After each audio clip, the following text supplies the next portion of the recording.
Freud demonstrou que esses meios de produção cultural onírica, entre aspas, agem em todas as produções culturais humanas, mediante o deslocamento dentro da alucinação da energia psíquica investida na memória, o qual é promovido pelas defesas psíquicas, né, inconscientes do ego. Deslocamento, o qual é produzido pelas defesas psíquicas inconscientes do ego infantil.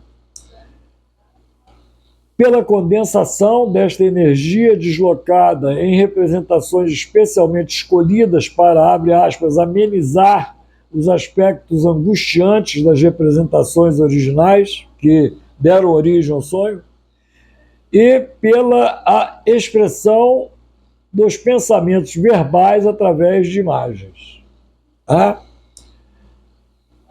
E, enquanto a produção cultural onírica funciona com eficiência quase perfeita, na imensa maioria dos casos, a produção cultural em vigília ainda está limitada em produções culturais que não superaram a idealização onipotente e a crueldade perversa e que driblaram a demolição do complexo de Édipo e se alocaram no superego e ou na atuação perversa explícita. Então, existe uma correlação entre perversão e incompetência existencial. Existe uma relação entre cultura mal feita e incompetência existencial. Existe uma relação entre cultura mal feita e perversão, né? E existe uma relação entre superego mandando inadequadamente, autoritariamente, ignorantemente, né? Sem praticidade existencial, né? E perversão.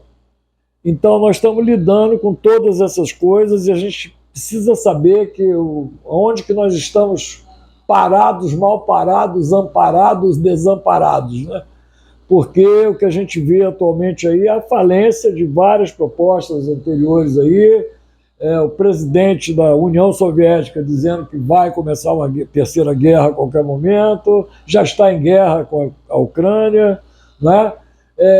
Outros líderes mundiais aí não falam nada, ficam omissos em relação a isso, né? Quando falam que aturam um ao outro. A China, por exemplo, é melhor que os Estados Unidos sejam tolerados de alguma maneira, né? do que bater de frente com os Estados Unidos e tal, né? E os Estados Unidos, né,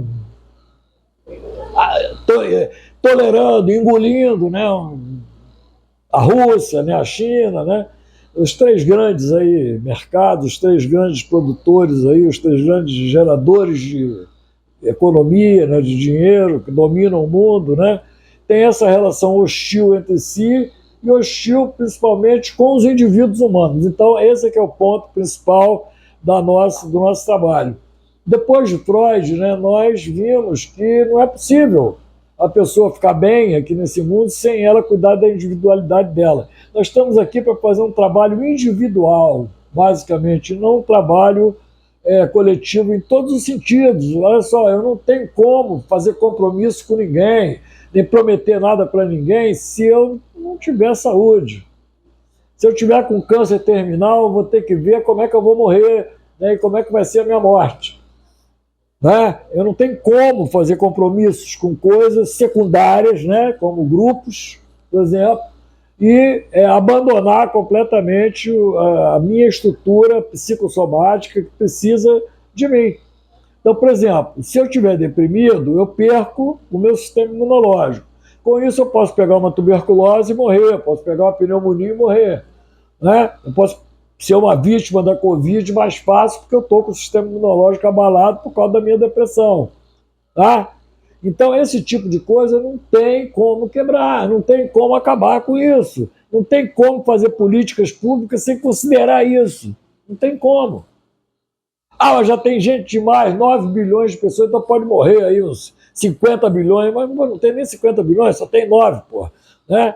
Então não pode morrer 50 bilhões, porque isso é claramente impossível, né? Menos 41 bilhões aí, mas não pode morrer 9 bilhões, porque senão a espécie vai estar extinta. Né? Isso pode acontecer também.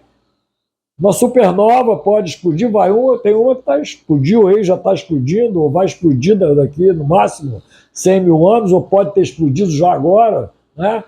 E se por acaso uma supernova dessa tiver, a Terra tiver num ângulo, né, tal, que possa ser atingida, né, por essas radiações, o que vai acontecer é que não vai sobrar quase nada aqui nessa vida, como já aconteceu uma vez. Tem uma das grandes extinções, a história geológica da vida aqui no planeta, né, ela é permeada por cíclicas, sucessivas, grandes extinções de espécies vivas. Né?